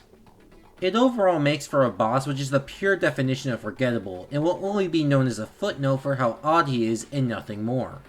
Also, what is up with Croctopus using Orich's boss theme? In fact, I question why it's even used for Orich, or why it isn't used for other bosses, but at least it fits with Orich's vibe, and is worth it for that. Croctopus doesn't even fit the theme, and I feel like he also doesn't deserve it either. In general though, it's disappointing to see the new boss for the GBA port being so shoddy and cobbled together, but that's just the end result, and it's honestly the biggest blemish in this port. A really major shame that this is the final new addition to this port. Ugh. I don't want to be stuck in this negative rut though, so let's just get on to the conclusion for the Game Boy Advance port's gameplay so we don't have to mention this thing anymore. So yeah, overall, when everything is said and done, how good is the Game Boy Advance version's gameplay? Well, in terms of pure playability, it's great, and even better than the previous GBA titles. It's a nice final evolution of the GBA engine Rare built up over the last few years, and while it's never going to fully rival the Super Nintendo versions, at least we're at a point where everything feels like it plays mostly the same, which is all I care about, honestly. When we consider the extra content, however, things are still great, but there are some obvious bumps and blemishes which taint the new content. Funky's Rentals and Swinky's Dash are good, but Crinky's Dojo isn't as good. Pacifica's overall solid world, but Croctopus taints the boss lineup. None of this ruins this remake, because it fits with Donkey Kong Country 3's track record with ideas, and the gameplay is still as great as ever, but it feels really obvious that Rare was biting off more than they could chew in some cases. I feel like for the ideal management, they keep Pacifica and all the extra main game content, improve upon it, add back the scrapbook, and remove the minigames. Even if I enjoy the minigames, I would not really miss them if they were gone, especially if the extras were of a higher quality. Sadly though, we don't live in that ideal world and we must base our opinions on the released product, and despite the hazing I did to some extent, I still think it is great they even added extras in the first place, and even if it's not perfect, there's enough highlights to still make them fun, and they are still worthy plays even if you're not exactly keen on the changes, especially if you're a Donkey Kong diehard who wants to play more Donkey Kong Country levels. Phew, that was a lot to talk about. Each version really had a lot to them, and for independent reasons as well. I guess it is time to reach the castle and Chaos Core and get to the bottom of this. So yeah, you all know what this means. Yep, it's spoiler time once again. Get ready as this will be a lot. Well hey, looks like we've reached the top of the map, Castle Core. As a final world, it is really great with some of the best levels in the game being present here. It's not as solid as K. Rool's Keep and the Flying Croc for Donkey Kong Country 2, but the levels here are still some of the most fun you'll get in the Donkey Kong Country series. My personal favorite levels in this world are Lightning Lookout and Coin Dozer Clamber, since they have the right mix of straightforward flow and precise platforming that makes them a blast to go through. With all these levels out of the way though, we finally reach Castle Chaos, to fight Chaos himself for a rematch. This part of the final boss is just pretty nice, just letting you relearn Chaos while still offering some engaging challenge that separates it from the first encounter. After we beat Chaos and his two inner heads, we finally meet the real mastermind behind Chaos and the new army of Kremlings in general. It's K. Rool. Rather predictable, honestly. Oh wait, it's actually Baron K. Roolenstein, completely different person. But yeah, I really like this twist. Sure, it's extremely obvious, but it's just so fitting of K. Rool. Also, the fact that we get yet another persona of K. Rool is just so funny, and it adds a lot to K. Rool's surprise reveal. What really helps is I also think his dialogue is generally pretty funny. Him referencing Scooby-Doo, talk about his wife, and the fact that he uses his wife's best pot and pans to make chaos is exactly the type of goofy stuff I love out of K. Rool. I really wish this goofy side of K. Rool, or even other villains, would have been used in future games post-buyout. This is also why I really like most of the GBA version's cutscenes. They capture the exact same energy as this, but throughout the entire game, which is extremely based honestly. But yeah, to conclude my point, I'm just glad that K. Rool is able to show his personality fully here. Donkey Kong Country 3 really does highlight the most memorable parts of K. Rool in my opinion. As for K. Rool's fights in the final boss fight, it's great. Carrying the barrels in K. Rool in the back is really satisfying, and they get a lot of mileage out of the concept, worthy of a final boss. First, you just need to pull down a switch and get the barrel, but then they add lightning and moving platforms into the equation, and it ends up being a very fitting test of your skills. Also, I must mention the presentation of this battle too, because oh boy, it's certainly great. The background has a very spooky and grungy atmosphere to it, making you really think about the type of experiments that go on in the background. The music also helps with that vibe, and also adds a sense of direness to say Donkey Kong and Diddy Kong, alongside showing how evil and fucked up K. Rool has gotten, even if it is a little repetitive. The GBA version keeps that really great background intact, including the colors, which is a bit surreal to me since it always feels like they had to compromise something for the GBA, but here they didn't. Sadly, I cannot say the same for the music, just having the regular boss theme. While it kinda works in context, it makes K. Rool's battle feel way less climactic and special. In fact, Rich and Croctopus feel more special with their unique tracks. I don't really get the choices here, but at least the gameplay has remained the same thankfully. Well, K. Rool's back hitbox is more generous, but I feel like it doesn't impact the boss much. But that just might be me being so good at Funny Monkey Game 3, so I'll leave that up to you. Once we trash K. Rool and break Chaos down, we find that Donkey Kong and Diddy Kong were the ones controlling Chaos via mind control. And yeah, I'm just not really a big fan of this plot twist. Not only is it just a retread of what Donkey Kong Country 2 did with its plot when the game could have done a lot more with its premise of mad science and B-movie horror, but I also feel like it's rather anticlimactic. It's so boring and underdramatic, it really doesn't add much satisfaction to the ending. Donkey Kong Country 1 made you see K. Rool's corpse while Donkey Kong and Diddy Kong celebrated, and Donkey Kong Country 2 had Donkey Kong literally uppercut K. Rool. Here, nothing like that occurs, and it really feels like something is missing in general. Ah well, the ending is still good, and I think the moment where Cranky makes fun of Dixie and it gets beat up by both of our Kongs, super funny, and a nice ending gag to start the credits. As for those credits, I feel like there's some aspects I prefer about both the Super Nintendo and Game Boy Advance versions. The Super Nintendo credits have a great and rather clever credit sequence that has Dixie Kong taking pictures of our enemies while they're all doing actions. Very similar to how the GBA versions do it, which I thoroughly enjoy. We even have some exclusive renders of the bosses, which is super cool to see, and I hope we can find the high quality versions of these renders because they would look super cool. Sadly, the music is too corny and short to carry a credit sequence that is this long. A shame this weakness exists, as otherwise it would be one of my favorite credit sequences. Still, despite that, it's still fun and that's all that matters. As for the GBA version, it is a way better credit sequence that is very catchy. It fits the satisfaction and celebratory nature of defeating K. Rool really well. I also really like the background for the credits too, as it contrasts well with the theme and it ties everything back to Donkey Kong Country 1 with it being DK's treehouse. There is one extremely major flaw with the GBA credits, however, and that's the fact that they don't have a cast call like in every other Donkey Kong Country game on the Super Nintendo and Game Boy Advance.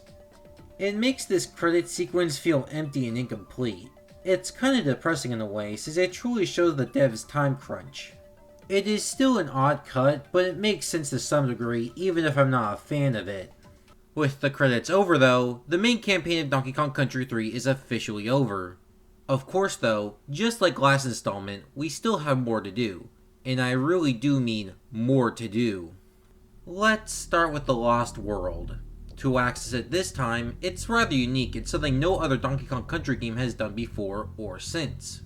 So, one of the Brothers Bear is known as Blunder, and he has urban legends of this Lost World. And what you're supposed to do is use this common knowledge from elsewhere and apply it to unlocking the Lost World.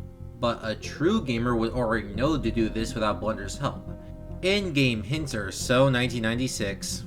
You also get Blunder's most iconic quote via this method, which I think is worthy of hanging on a wall. Anyways, this leads us into what lies inside the Lost World, which we later know the actual name of, and it's Krematoa. In it, you will find a bear known as Boomer. He's a part of the Brothers Bear, but due to his tendencies, he's now an antisocial recluse. But he can still fulfill his purpose in life. And if you know Club on Donkey Kong Country 2, you should know what you have to do. Yep, we have to pay Boomer in bonus coins. 15 for the Super Nintendo and 18 for Game Boy Advance. Except for the final level, which is 25 and 26 respectively. Now that we've destroyed all the rocks, we can now play these all new mysterious levels. So, how good are they? Well, it's a lot more mixed than Donkey Kong Country 2's Lost World lineup, that's for sure. I overall really did enjoy Krematoa, but my god, there are some real lows that really hamper this world a lot. Let's start with the positives first, because those are the most fun to talk about. Starting with Stampede Sprint, it's one of the most exhilarating levels in this game. It's tense, fast, and is a really nice twist on the Animal Buddy and Minecart levels. I also quite enjoy Criss-Cross Cliffs, with its emphasis on hopping on and between a gap that has barrels shooting out, and it gets a lot of mileage out of the concept, especially in the bonus stages. Oh yeah, the Lost World bonus stages now have bonus coins. Just something I feel needs to be shared. Though that's mostly because of Donkey Kong Country 2's different handling of the bonus stages in the Lost World, and also the fact that you need to unlock the final level using every single previous bonus coin, including the ones in these Lost World levels. It's certainly a bit of a design departure. Continuing with my more neutral tone, Tyrant Twin Tussle and Soapy Savu are great ideas with some fun sections to them, but can also be very annoying. More so with Tyrant Twin Tussle, but it applies to both. It's more so that the hitboxes are a bit screwy, so dodging becomes more of a chore, and there isn't really enough engagement to really make up for that. I think there's a reason why Tyrant Twin Tussle in particular got nerfed to the ground in the Game Boy Advance version. Those two were just decent levels, however. The worst level in Krematoa is also its final one, the one you need to spend all your bonus coins to get. Rocket Rush. So, you know how I praised the Animal Buddies for being natural and fun gimmicks that evolve the gameplay in the Donkey Kong Country series? Well, take that and throw it into the trash for this shitty ass barrel known as the Rocket Barrel. This isn't even like the Retro Studios era Rocket Barrel. Far from it. That one controls well. Here, it's complete dog shit. The issue here is that you have to deal with delayed controls while having to be precise, with the extra bonus of screen crunch to make it worse. Also, for the Super Nintendo version in particular, and I know it's specifically a me thing, but I feel like this Rocket Barrel just feels backwards with how it should work. I'm not fully sure how exactly to describe it, but it feels like it goes the opposite way I want to. essentially just reversing the controls. I won't hold it against the stage too much, but it still annoys me. That's all I really have to say on the stage really, since it's really just that simple. It's also really short too, but I would say that's more of a saving grace in this case. Overall though, it's just a really underwhelming final level for this secret world.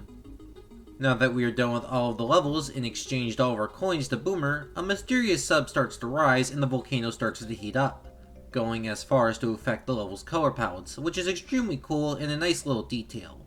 But yeah, now we are on to the true K. Rool final boss. I previously defended Donkey Kong Country 2's Lost World K. Rool fight for being a fun victory lap and a nice way to conclude Donkey Kong Country 2's plot. How does Donkey Kong Country 3 fare by comparison? Well, I think the K. Rool fight in Krematoa is more in-depth and neat in its own right, but it's also just really mediocre. The main thing that separates Krematoa's battle from Castle Chaos's is the fact that instead of throwing barrels directly at K. Rool, you first have to throw steel kegs in the background to hit him, and then you actually hit him in the back. This seems cool in concept, but in execution it's janky and it does not feel nearly as good as the first fight. I do think there is some cool stuff with the steel keg. Having to use it to block lightning beams is a really nice way to add variety to the barrels. It keeps you on your toes, but the rest, like the lava balls and the conveyor, just don't do anything and just keep it the exact same all throughout.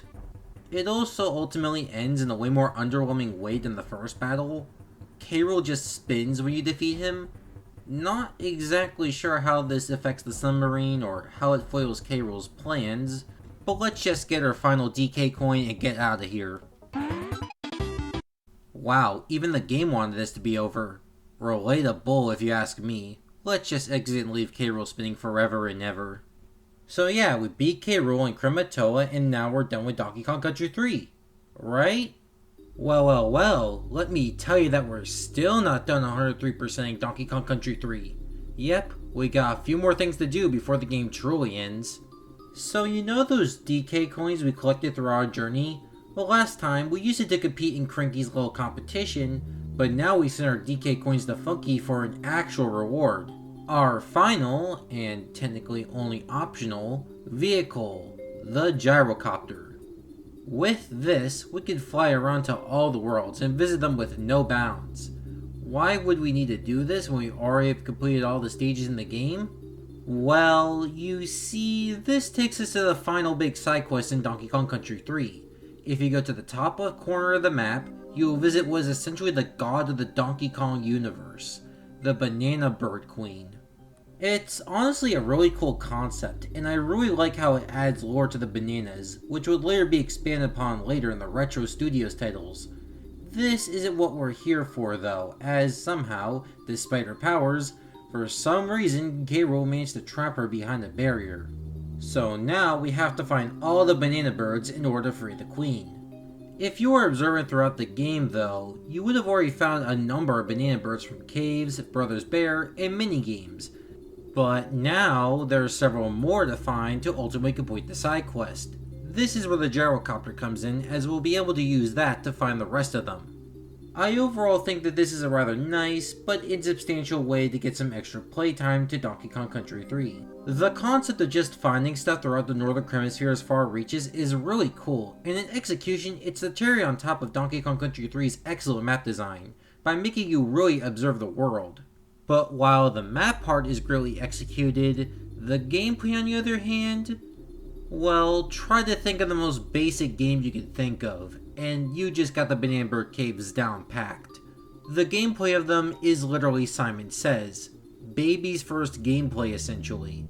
While they're kinda mediocre in the main game themselves, they at least serve to help pace out the game right next to the levels in Brothers Bear stuff. But when it's shoved right here at the end of the game, essentially being the last bits of gameplay you will have for this game, it just gets really irritating. Thankfully though, these cave sections can actually be cleared very quickly, so they at least don't clog up the game that much. So I cannot completely hate these sections, but they still feel very shoehorned in, which is why I'm complaining about them now. Admittedly though, I am more disappointed that they didn't go further at this stage of the game. Imagine if you found hidden levels via the gyrocopter. There doesn't need to be any DK coins or bonus rooms, but the banana bird at the end would have made these sections of the game so much more memorable. I understand if time constraints couldn't make this possible, but it would have been cool regardless. In the end though, this ultra late game stuff is still a pretty cool part of Donkey Kong Country 3, even with it having a bit of a fillery feeling to it. Now that we have found every last banana bird, we can pay a visit to Wrinkly's, who up to this point was more of a footnote with not much to do outside of her little saving job. But during this part of the game, she shows an increasing love towards those banana birds, and now that you got them all, they can do their thing and free their queen. So you get sent up, do the chant to free the queen, and now for the true finale of the original Donkey Kong Country trilogy. It's a chase between our heroes and bad guys, and it ends in a rather comedic way. People do tend to hate on this ending, and while I do sort of get it as it's a bit short, especially for something with this much build-up, and it doesn't fully tie everything together, like the submarine, I honestly thought this ending was rather cool. While it is not as atmospheric as Donkey Kong Country 2's ending, the contrast between the giant egg and the calmness of the lake perfectly balances each other out. It makes for an ending that puts a massive smile on my face, and makes me feel very satisfied for 103%ing the game. The GBA version adds to this with Stilt Village making a reappearance, tying the game's beginning and end together. I also really like Cranky's ending gag too. That was funny, and showing in a more active part is a nice novelty to see. Well, active for cutscenes, but you get my point. Overall, I feel like this ending perfectly represents Donkey Kong Country 3's tone of a game that has a lot of the same trademarks as the first two games, but with a bit of a different edge that likes to get very unique. With all of that done, however, we must end the gameplay section of Donkey Kong Country 3, which in my opinion was a great experience from start to end. Now, Donkey Kong Country 3 is a game that is filled with ideas, mainly ones that add a lot of variety to the game. From the map, to the Brothers Bears, and even the collectibles that go even beyond the regular levels. Most of these ideas hit in just the right spot to make them great additions to spice up the Donkey Kong Country formula. Sadly though, there are some major exceptions in quality that hamper the experience and serve as Donkey Kong Country 3's weakest parts, like some of the Lost World and the Banana Bird Caves. Still though, I'd rather have all these interesting ideas that, while not always successful, give the game some identity and are able to shine when they do work. Even when the game's other ideas don't always work out, the levels have Donkey Kong Country 3's back and nullifies any negative emotions I feel. Donkey Kong Country 3 has some of the best levels in the series. It's around Donkey Kong Country 2 quality most of the time. Sure, they are gimmickier than the rest of the series, but for the most part they utilize the concepts very well to make some very dynamic levels that never get old. Innovative levels make you play in unique ways while keeping that Donkey Kong Country series staple flow. Just the pure creativity of Donkey Kong Country 3's levels makes it a blast to play through, and even if it isn't as consistent, Donkey Kong Country 3 has the highest highs of any game in the series. That alone makes it have some damn great gameplay. Whenever it be on Super Nintendo or Game Boy Advance, Donkey Kong Country 3 keeps the core of the Donkey Kong Country formula, but twists it in a respectful way that makes it stand next to the rest of the series in ways that often other platformers don't do. It wears its experimental ideas like a badge, and at least for me, it deserves to be proud of itself. Its gameplay is really just that strong. Jesus Christ, I had a lot to talk about with Donkey Kong Country 3, even more so than Donkey Kong Country 2 oddly enough, which is still the game I feel more passionate about. This is what happens when I talk about a game that is as out there as Donkey Kong Country 3. There is just a lot to unpack. Though now, it is time to repack my thoughts for the conclusion and wrap up the third part of this Super Nintendo Game Boy Advance Donkey Kong Country trilogy. So, in the end, how do I feel about Donkey Kong Country 3 as a whole? Well, in my opinion, Donkey Kong Country 3 is generally amazing. Rare really knew how to make lightning strike twice with this game, and the approach they did to do so is both straightforward and also rather wild at the same time. While the lore of Donkey Kong Country 3 isn't the best told, especially compared to the other two games, with it being a lot more wordy while not having as much meaning, the presentational style Donkey Kong Country 3 goes for is some of the best out of any 4th gen system, even beating out Donkey Kong Country 2 sometimes. From the absolutely impressive graphical work that puts a new spin on Donkey Kong Country 1's natural environments and makes every color pop and stand out, to the unique and one-of-a-kind OST from Evelyn Fisher, It's a style the other Donkey Kong Country games don't really go for, making Donkey Kong Country 3 really unique presentation-wise. The gameplay, however, is where Donkey Kong Country 3 really sticks out and shines, as it shakes up the Donkey Kong formula up. Whenever it succeeds is really dependent on what we're talking about. For the most part, its ideas work like a charm and provide experiences you don't often see in 2D platformers. Stuff like the explorable map highlight this perfectly. Even when its ideas don't work out though, they still have enough quality to still make it a fun experience. What really pushes Donkey Kong Country 3 over the edge into being an amazing game though are the levels, which are almost always fun, exciting, and stick out. Even the bosses, a typical sore spot for the series, are super fun and genuinely interesting battles. I can understand why some would be turned off by Donkey Kong Country 3's drastic changes, like the world map structure and the side quest, but even then, we all must at least agree that the levels are just as consistently great as Donkey Kong Country 2. DKC3 is when Rare really went all out with the crazy ideas they had, and it shows. Just a fun lineup all around really. All of this combines to make Donkey Kong Country 3 a game defined by its experimental nature. A game that makes the voices of Rare's B team clear as day, and they're able to prove it too for the most part as well, making it even stronger. It's this defining trait that overall makes me love the game as much as I do. This ties back into the reception of Donkey Kong Country 3, which I talked about in the beginning of this video, as this uniqueness is why I feel like the game took a while to truly find its audience. Donkey Kong Country 3 is a game that demands for you to see it the way it wants to be seen, combined with how different it is compared to the previous two games in several key aspects, and it makes sense that some people would just bounce off it. Thankfully though, so many people have been understanding and even loving what Donkey Kong Country 3 has to offer, including some previous detractors. People are seeing eye to eye with this game now, and it's no wonder people are more vocal about liking Donkey Kong Country 3. Honestly, the redemption arc this game has been having is really satisfying to see. I really hope Nintendo will take notes from people's appreciation of Donkey Kong Country 3 and take some of that energy into the next Donkey Kong Country game. Whenever that comes around at least. Even if that does not happen during the next generation though, I think people rewarding and appreciating Donkey Kong Country 3's willingness to experiment will hopefully make more people explore the ideas Donkey Kong Country 3 presented and do it even better than the original game. Before I give my rating and conclude the review however, I will now talk about how the Super Nintendo Game Boy Advance versions compare to each other, and if I can recommend each version. On the basic level, Donkey Kong Country 3 on Super Nintendo Game Boy Advance are both nearly identical in terms of gameplay, with the occasional slight difference happening. The same also applies to the graphics too to an extent. It is especially noticeable when comparing Donkey Kong Country 3 Game Boy Advance to the previous GBA installments. What truly makes Donkey Kong Country 3 GBA from both the Super Nintendo version and even the other Game Boy Advance ports is the content. The music had to be replaced, no story cutscenes were added, stuff from previous GBA games like the photographs are gone, and they got replaced by an entire new world, alongside quite a bit more.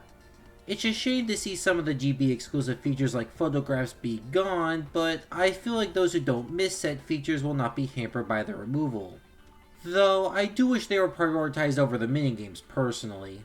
As for that all new world, I think it's generally pretty cool. While it does have its highs and lows, it's overall an interesting look at what Rare could do if they made Donkey Kong Country 4 on the DS, and it honestly makes the GBA version worthy of playing even if you've already played the Super Nintendo version and aren't as keen on the other ports.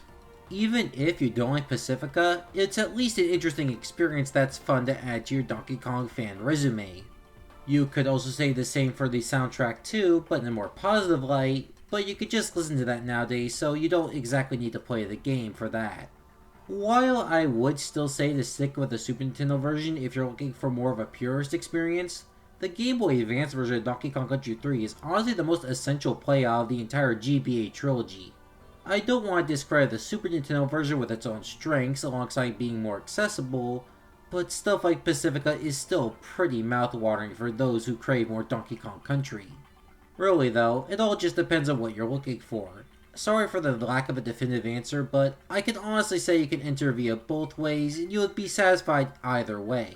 If you really had to make me pick one via gunpoint though, I would probably just say the Game Boy Advance version, It is honestly the most interesting version of this game while still keeping the pure gameplay of the Super Nintendo version.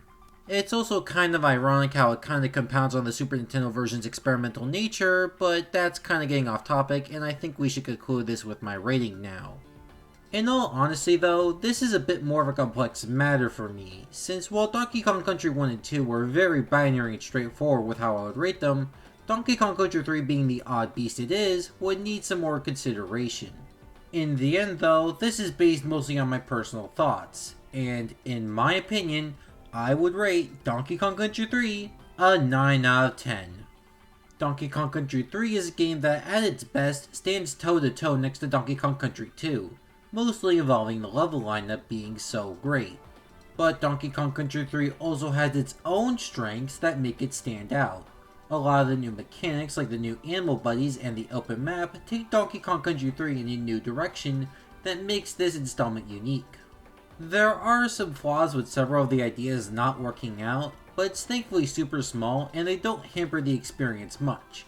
Sure, it makes Donkey Kong Country 3 worse than 2, but Donkey Kong Country 3 does not need to be better than 2 to be fun. It being so different makes it stick out more and makes it have a place in the series that cannot easily be replaced. That is why, even if it is not as good as Donkey Kong Country 2, Donkey Kong Country 3 is still special to me.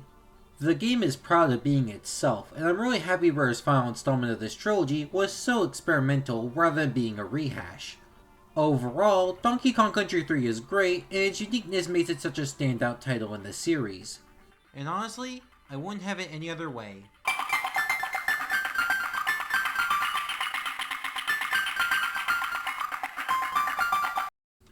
Okay, now that everything is said and done, where does Rare go from here? They basically did everything they could with the Super Nintendo by Donkey Kong Country 3's release. Well, Rare is about to put Donkey Kong through the ringer during the N64 era, to see how Donkey Kong and Diddy Kong could work in new ways. The N64 is the most interesting era for Donkey Kong games, as while it did not have much in terms of games, nor did it have the biggest impact on the DK series in the grand scheme of things, it was a time of blueprinting the 8-bit monkey's future, and it will make for an interesting time. Whenever that time will be good, mid, or bad is also dependent on the game, but we will get there when we get there. But for now, I've been here long enough, so it's time for me to get going.